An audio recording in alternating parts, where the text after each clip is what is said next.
There it is. Ooh, Monarch Street 2. Ba ba ba. My phone knows where we are. Oh my goodness. GPS is kind of scary. Here we are, episode 16, take 4. We've had a couple chances at this. Do you want to do a recap? Like a too long, didn't read? Yes, so what you guys have missed in the other recordings, Jeremy talking about Bigfoot, us thinking that the program was fixed, it was not fixed. We've had a lot of lost content. Catching up on the fact that Jeremy's back. By the way, I'm David. I'm Andrew. I'm Jeremy. People are going to have even more trouble than normal telling our voices apart Because we're in one channel. We're in one channel. This is These are all one voice. It's a high-tech setup, that we've got going on right now.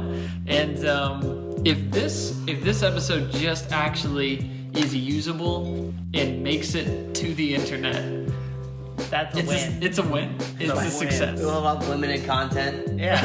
Yeah, Well, and we could have also unlocked just a way easier way to record. Yeah. Going forward. So we might have some audio equipment to sell. Yeah. Because we can simplify. Yeah. Technology of iPhones, I'll tell you. We're You now. take this to combustion and That's the plan. Yeah, that's what I'm the saying. plan. We've now gone mobile. This is kind of the first. We don't do a lot of editing. The tagline that we used for our podcast for a whole 2 episodes was "Uncut Conversations About Life," and that's on me because I'm kind of the host and I'm supposed to use the tagline, but I forget.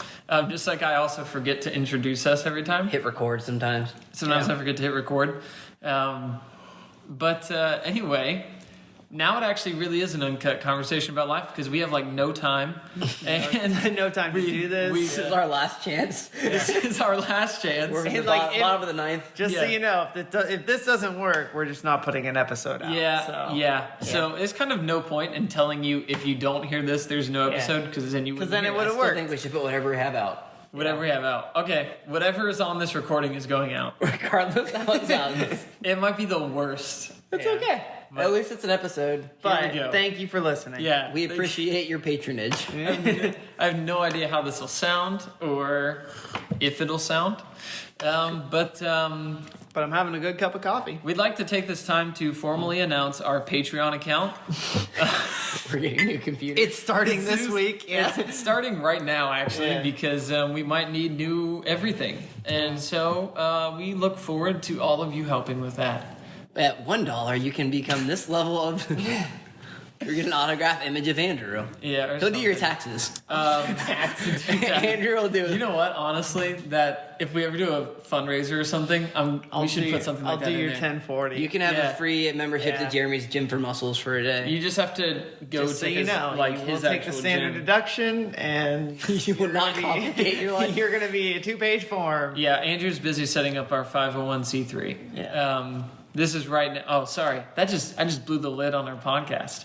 People probably thought it was some really successful money-making business, but I just said it was nonprofit. Although It all depends on how you play it. Ohio State is nonprofit, and trust me, they're making the NFL's a David- the NFL's a nonprofit that makes $1 billion that a year. has over $1 billion in reserves sitting Guys, there. but they're all That's not a bad nonprofit. But also update wise, I mean, we got our fantasy football draft this evening, We boys. do. I've done Yep. no All research. right. And we are also very, not very serious We about should have prepping just for that. recorded us doing the draft. I did. That would have been fun, actually. I Come on. did one mock draft. I found a thing you can do on ESPN or whatever. You could do a mock draft, and it would have a computer pick same, the yeah. most likely things that other people would pick. So it kind of give you It's like a practice test. People don't care about this at all. Yeah. might. And if they do care about it, they're listening to people Or that are they're in smarter than us talk about it. Yeah. Or they're in our league and they know Or what they're in our choose. league. I'm always Watching you. It's so funny how you get into.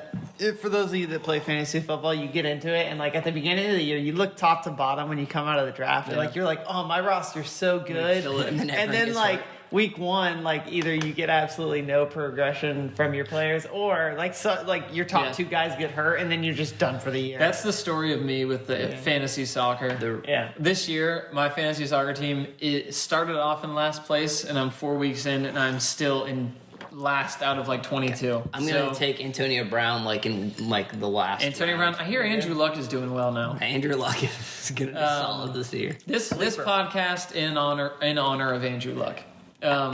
Other things that we talked about in the other recordings is that my wife and I are in contract on a house. Yeah. So I'm glad I remembered that. Closing mention that here in we September.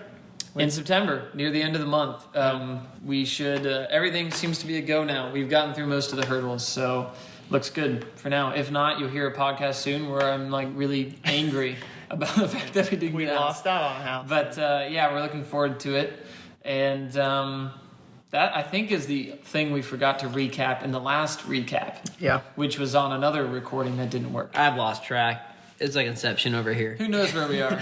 Jeremy, say something about Faith again. My wife is Faith. Yeah, speaking of Jeremy's Yeah. wife, Faith. Yeah. There's much smoother transition last go around. Yeah. We actually did have a pretty good My transition. friend wife. Yeah. My friend wife. We were calling the friend wife. Something about there was a smooth transition there, and now it almost feels like we don't have a podcast that we're recording right now. Part of me just feels like we're talking, I'm and I kind of just want to. I'm constantly worried that like it's not actually recording. It might not be. It's black screen. It's a black screen. Does everyone It's want to? recording. I trust it. Okay. Yeah. All right. The little red lines are there, so something's going on. We're that good phone. to go. We're good. This actually, it's more accurate too because it shows us the exact amount of time that we're in. We've Yeah, done 6 I never minutes pay and attention. So like 29 if Jeremy's seconds. rambling 30. on, I can just cut him off Wrap and be it like, yeah, we're done. That's true. You can reach me here. Just go. Yeah. So now we're going to do that smooth transition. We're talking this week about maybe this is like the topic that God does not want God's us like, guys, to talk about. because like he's tried to stop us 3 times now from finishing this stupid Well, episode. if it's like last time, like we might say something wrong, and our wives might Yeah. say, "Hey, you said this completely Yeah. wrong." yeah, it's true. Maybe something was on there that, Yeah, it's true. God didn't want to get God out. just didn't want it to get out. I don't know what it was, but okay. Anyway, we're talking about the process of meeting, dating, and deciding to marry our wives. Because when you go through those stages of life, one, most everybody does that. a A common lot of thing. people do that.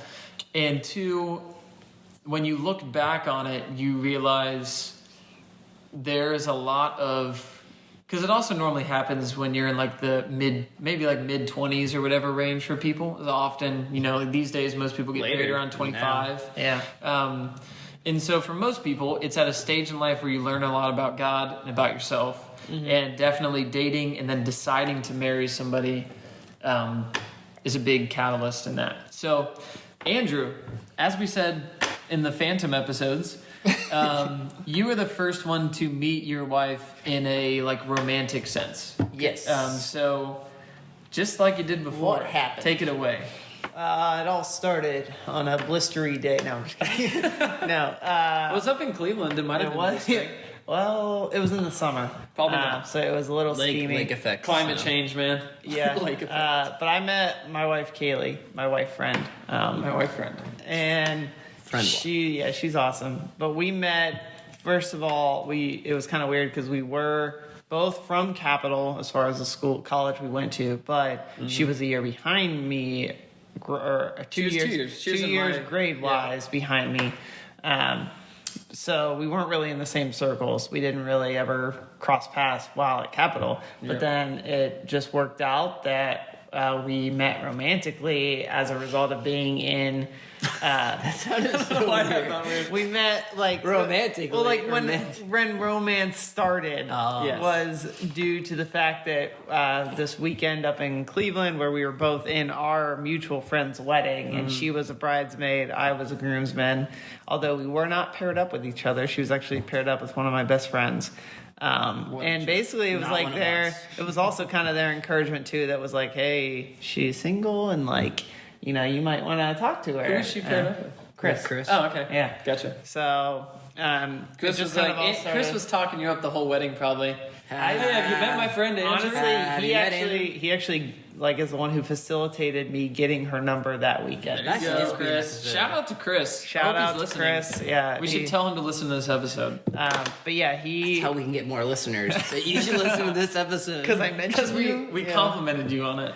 But yeah, that's how it started. And then so after that weekend, I was already a year out of school. She was coming back to Capital 2 weeks later to move back in for her senior year. And so that's where, like, basically we were texting, and then once she moved back, we kind of scheduled our first formal date and everything. Did you have any, whenever you met her, you guys had like a chance in that one weekend to start to get to know each other kind of well, to spend a lot of time together, at least. Somewhat, yeah.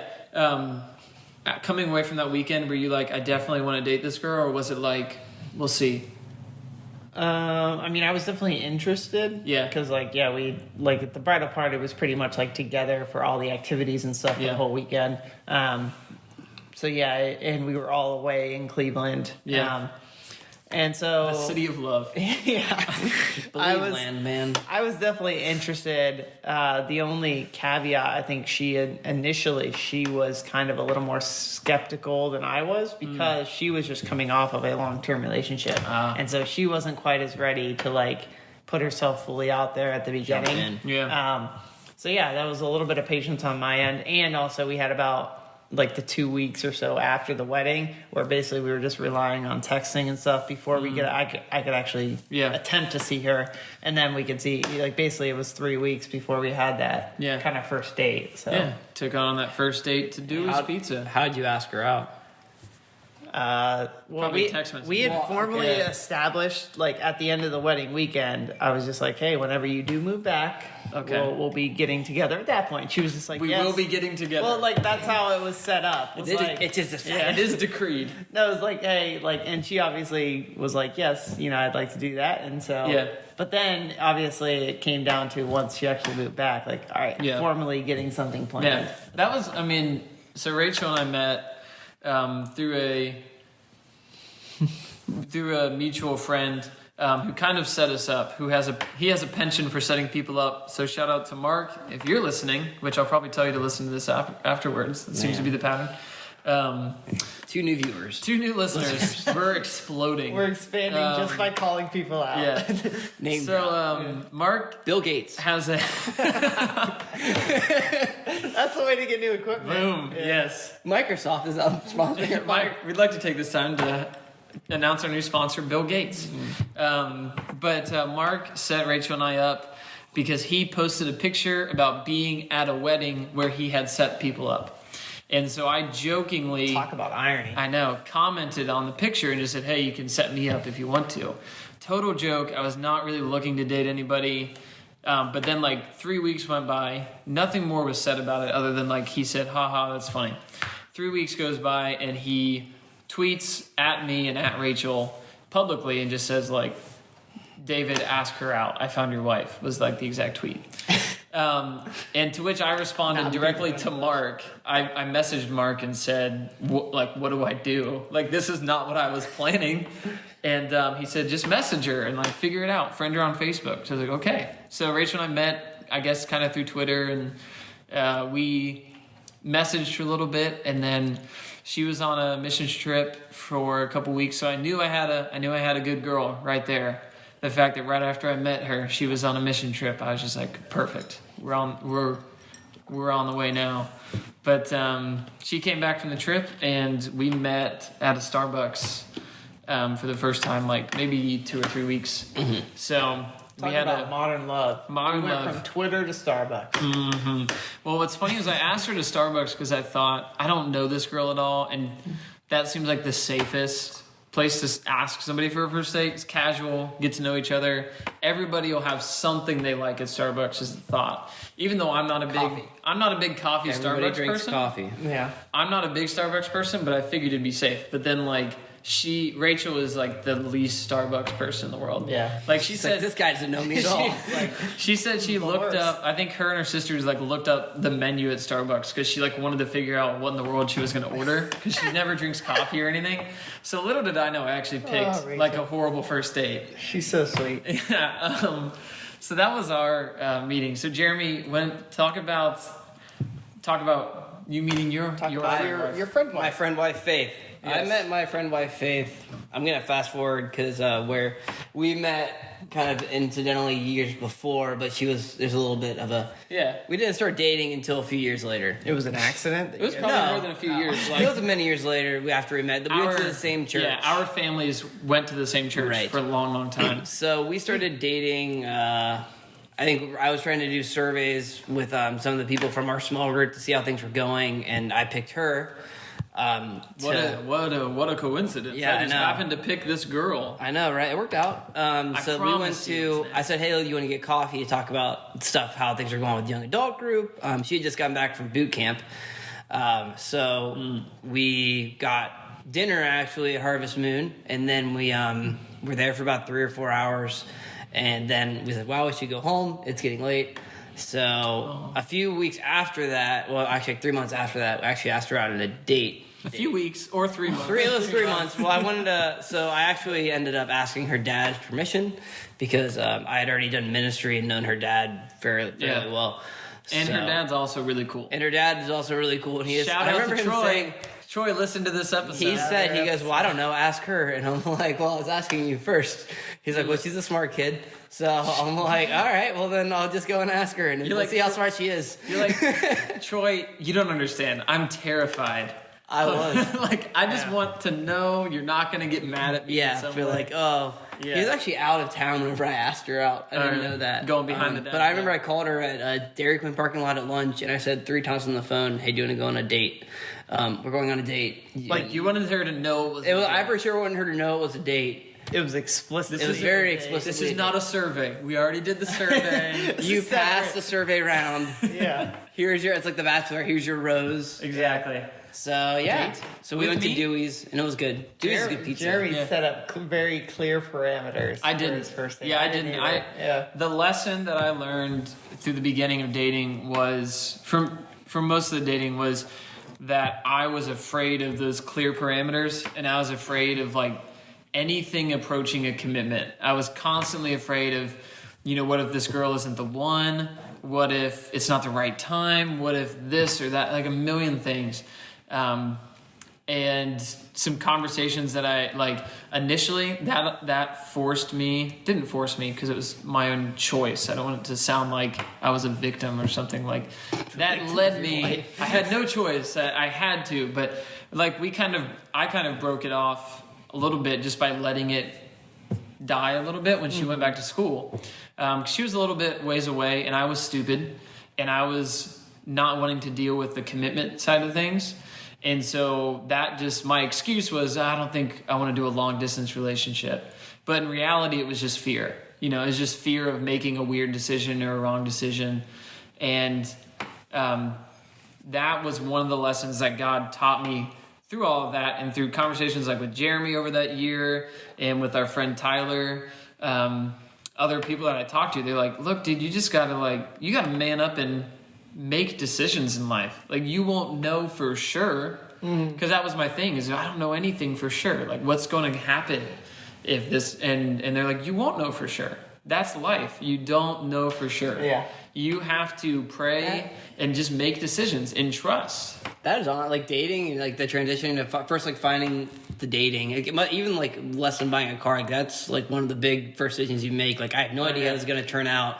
So you can either trust God or just operate out of fear. In either case, you could operate out of fear of saying, "Okay, if I don't just ask this girl out, I'm going to miss out on something potentially." Or like if I do ask her out, what could happen next? Yeah.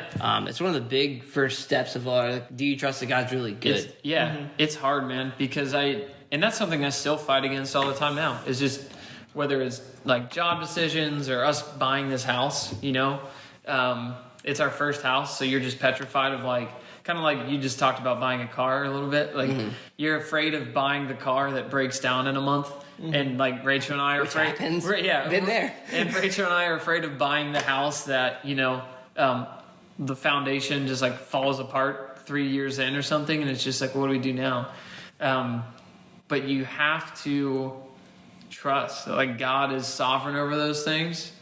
And he's good, and he'll do good things for you. And even if your car breaks down a month after you buy it, or the relationship breaks a month after it starts, or a years after it starts, or if the roof caves in, You know, like, even if those things happen, they are not life-ending bad things. Yeah. Well, even failed relationships aren't necessarily like they're still used by God, even if relationships end, to then grow you into potentially what God has in your next relationship. Or That was one thing with failure, because I remember I was leading our small group. Yeah. And she was in the small group. I remember talking to Mark and Tara. Shout out to Mark and Tara. The Chapmans. We love you guys. And sitting there saying, I talked to them ahead of time, like, hey, like, I'm going to ask this girl out. Is that cool? And they're like, yeah. Like, first off, we think you're about mature enough that it won't ruin the group. And you go, even if it does, then that's the way it goes. Like, we'd much rather you say, like, encouraging, especially guys, to take the lead and saying, hey, just step out in faith and see what happens. Ask out the girl named Faith, your friend Faith. Oh, there you go. On faith, ask faith out by a leap of faith. By faith. Step out. Yeah, that's life. Whenever you get out of high school in particular, I mean, it starts kind of when you're in high school and you're like looking at a college, right? And you're like, what should I major in? Where should I go?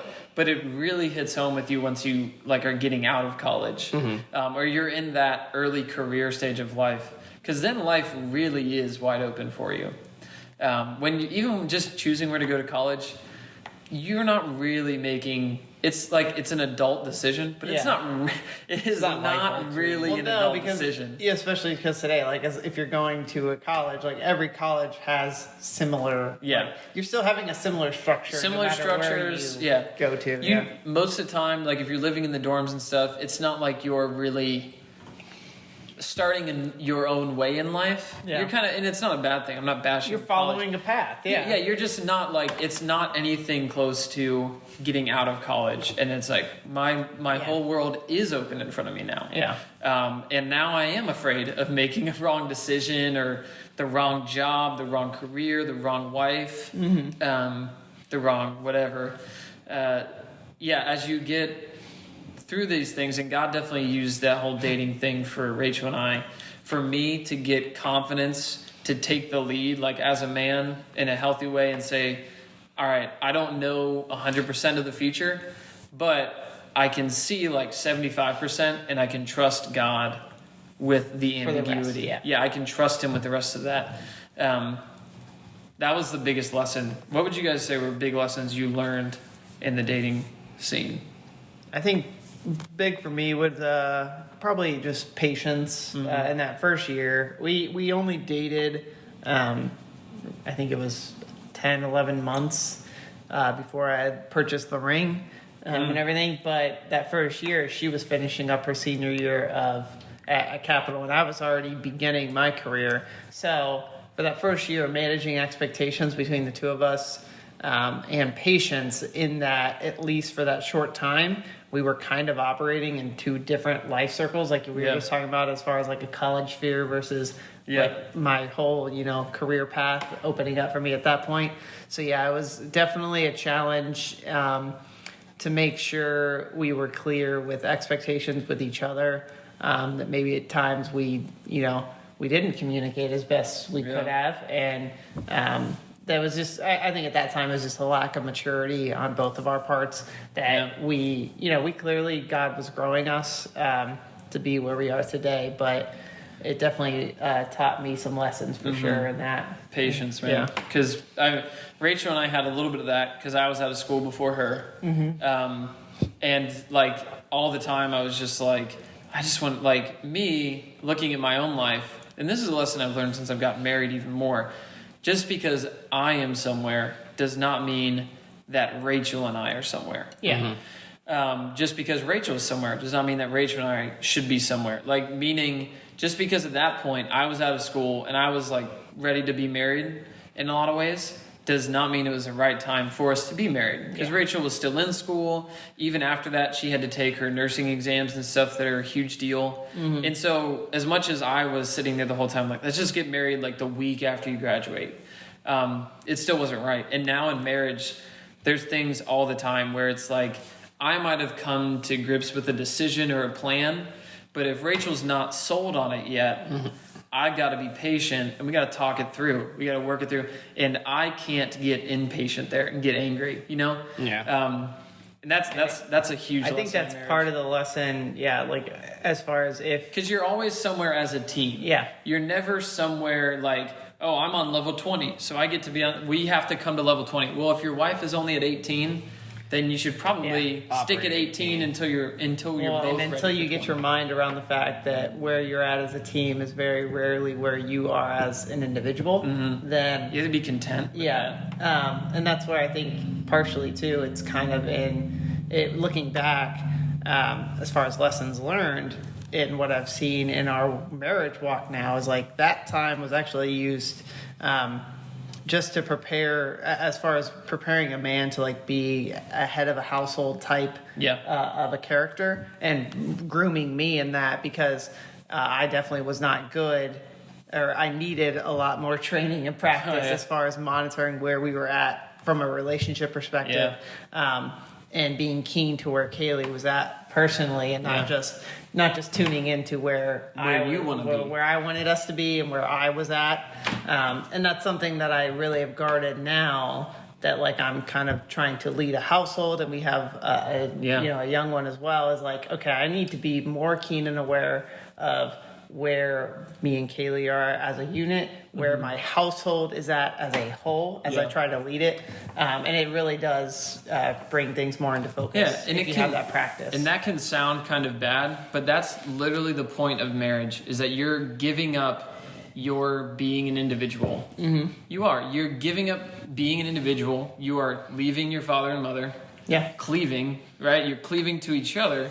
And that's really hard, because there's still so many things in life or whatever, like a part where you and your wife or whatever might have some different desires or like different whatever.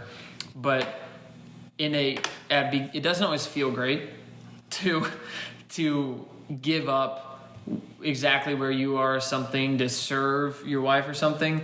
But you also have to recognize in marriage, that's what we're called to do. Like, I'm no longer an individual. I make my decisions based off of the communal health of my family and my wife. And that's not always easy. And that's going back to when you're dating, like saying you're choosing someone with a character that will be growing, and like doesn't have to have everything figured out, but saying this is a trajectory you're on and I'm on. Is this the right place? You're looking for somebody that has the character traits that will understand that. Because that was something like with my wife. I think we'd hung out a few times actually outside a group, but they were all service opportunities that we did not know the other one was going to be at, like helping people move. So, and those were like, oh, this girl is like something important to me is service and hospitality and like building the home. And that was something that was important to her. And I could see that without really seeing it right away in a dating relationship. I wouldn't have probably seen it in a dating relationship, because you can get so insulated focus. Whenever you're dating, you can just show the sides of you that you want to show. Right. And the best thing that I would tell people that are dating is, even if you're at the point when you're dating that you're sure you want to marry the person you're dating and you're both sure about that, it's easy to get really impatient, like let's just get married. And I would say, if you're both at that place to where you're sure you want to get married, take the opportunity to start really getting to know each other like really deeply, like read through good books together, and like even something that I wish that Rachel and I probably would have done is done some sort of premarital-ish counseling before we were even engaged. Just to be able to talk about, or even to read through a book about marriage before we were engaged. We did that once we were engaged, and it was helpful. But even like talking about some of the things about how do you handle money? How do you handle this? What's your history here? What's this and that? Like that's a really valuable time when you're dating, to invest in like getting to know those things. You're either going to work through those things before you're married or after you're married. You know, you're going to have to work through them eventually. Well, and it's much better, I guess, to have the basis of it, at least the foundation for where they're coming from prior to, because like when you face it as a marriage, it could most likely come about as a sort of conflict that you're going to have to deal with on top of that as well, let alone the underlying like baseline of and beliefs of where you're both coming from for it. So that's where dating can be used at least, because it is dating. You can put on a great face and you can put out whatever you want to, and not truly get to know someone. but that truly is helpful I would say, to take that time, just so that once conflict comes in as an additional layer to work through, you at least have that understanding of each other.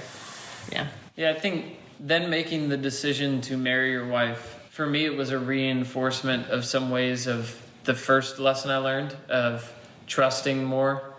And I don't know, what did you guys have specific things that kind of popped up when you were on the proposal, like you were in that arena in specific, that you felt like God? For me, there was two, I guess, big things that came about. One was like, obviously early on, Kaylee was definitely more reserved, and like she was more guarded in her heart to like jump all in with me, just because she came from other relationships in the past that she had, scars and stuff from that. That she was, a little hesitant. Mm-hmm. But then as things went on, she was definitely good about like reassuring me, I guess, that we were on this together. And by the time we got to really, once we got to 9+ months in, kind of, she was already basically like, we were communicating with each other, and she knew, she was clear with me that like, hey, like, I'm in this if you are. And she reassured me that as I was getting to that point, she was constantly reaffirming that like, yes, this is my expectation as well. And all that. So that was the one part where I didn't really have to like, there was no point where I was going or comfortable with proposing that I wasn't completely confident that she was as well. So like once I had the ring and I was prepared to do it, like she was 100% ready to. And then the other aspect was like Kaylee, as far as like family background and everything like that too. We knew like Kaylee's family came from a largely Catholic background. They still are largely Catholic background. And so working through kind of all of the things that go along with that, from marriage preparation, from engagement and everything like that, we knew it was going to be tough. But really I felt once we got to like that 9+ month range, really, I felt reassurance each and every step of the way from God that I continued to pray that like, okay, I know this is going to be a difficult path as we go through the marriage steps and all that. So please be preparing, Kaylee's family's hearts. Please be preparing Kaylee's hearts for, whatever's coming down the road. Because you can see those types of difficulties because we knew that we were not going to go down that same path as our family.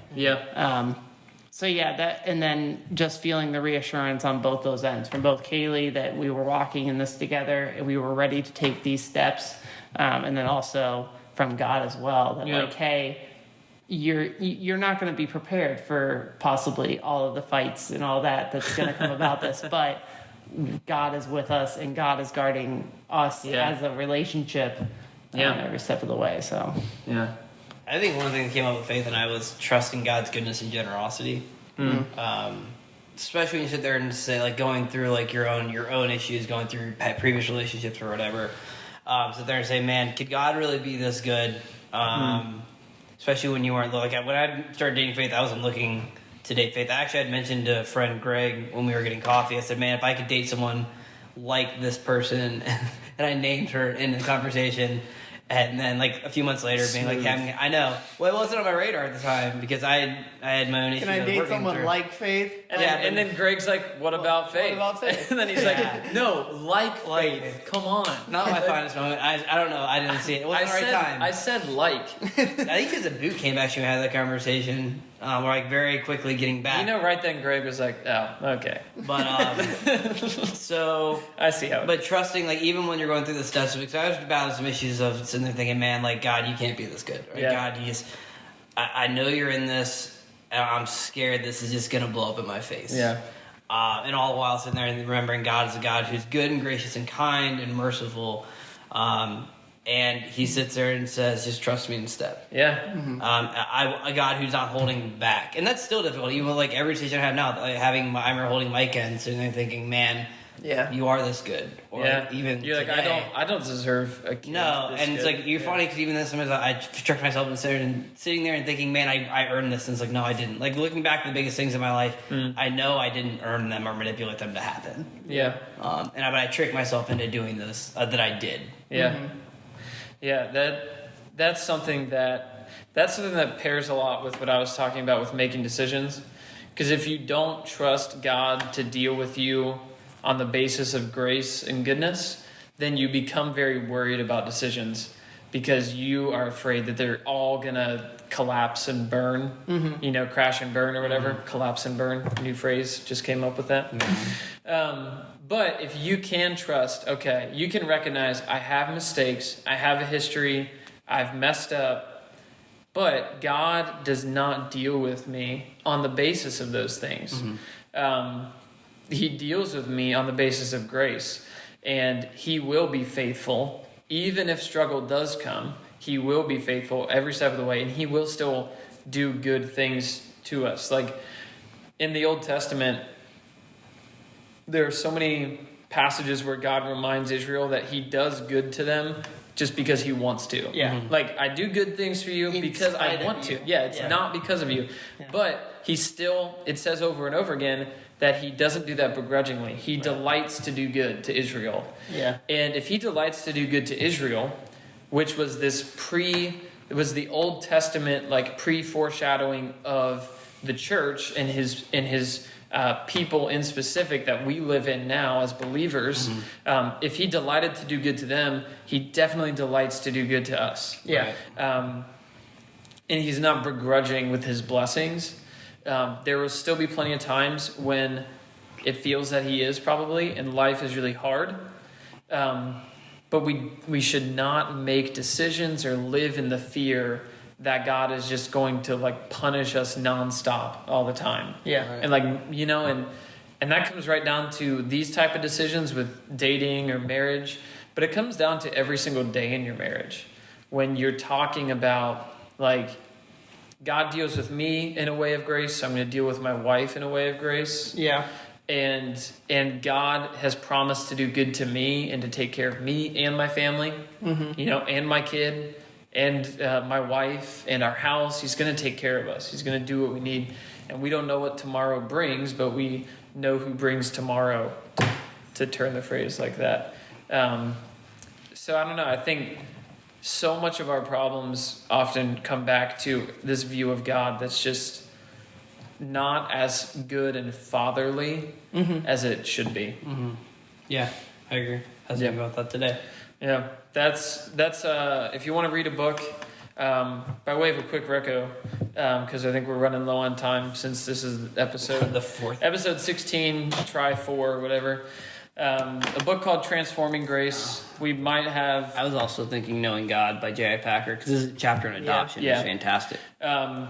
3 books then: Desiring God by John Piper, Knowing God by J.I. Packer, and Transforming Grace by Jerry Bridges. Transforming Grace has a chapter in it about the generous landowner, the parable, and that talks a lot about this individually of like believing that God deals graciously with you. Yeah. Really powerful chapter. Knowing God, the chapter about adoption, is really good. And Desiring God, the whole book is good. The other parts of those other books are good. Yeah. They're also good. Yes. Don't just skip to that. Yeah. That's my reco, I guess, for the episode. I don't know. Has anybody got any other recos, or were they in the other takes? I mean, first off, do you guys think we did okay? I think we did all right. I think we did good, especially for the third go around. I would just say whatever go around this was. I would just say too, in the dating context, just like we were talking about at church today, even just the need for an active prayer life in general, and like just to never forget to bring your dating life, your decisions, all under the like. God does want to hear from you, and God does want you to be mindful in prayer each and every day in all of those circumstances. But yeah, it all comes down to having an active prayer life and making your requests known to God, and then from there, just like we're saying, trusting in what the promises that God has for you. and then walking day by day and not being stuck. Like, make your decisions in light of the Word of God and the wisdom that God has bestowed, and then pray for. Obviously, like we said, we don't know what tomorrow brings, but you can be praying.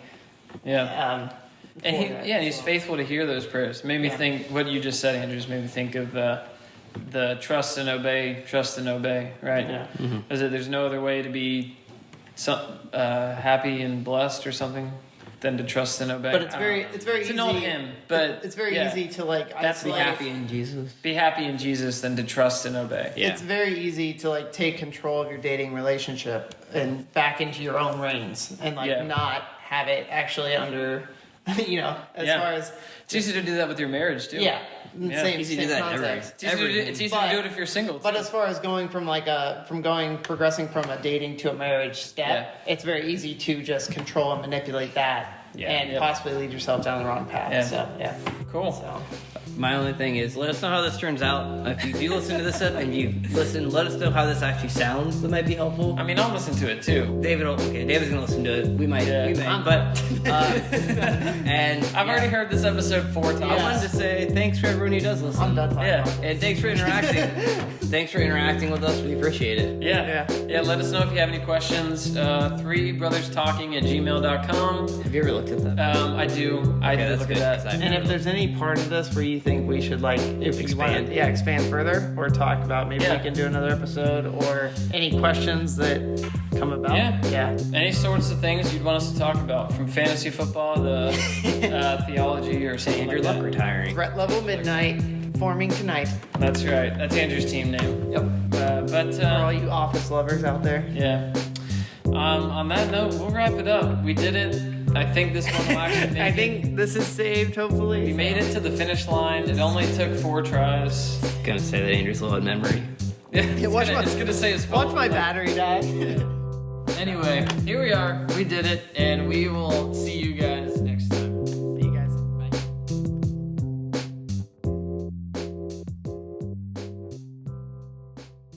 Asked to borrow something. You didn't say please. I wonder if it's picking up the coffee being poured. It probably sounds like somebody's peeing over in the corner. Are we in a bathroom right now? With 3 brothers talking. Table. Yeah, coming at you live in the bathroom. Don't lean on the table. We were gonna record later, but Jeremy really had to go, and he had to go, and so Double entendre. That's right. It does. It does sound like that. Look at this. Look at how fancy this is. I didn't even know I had this. Well, you didn't. We just don't. Oh.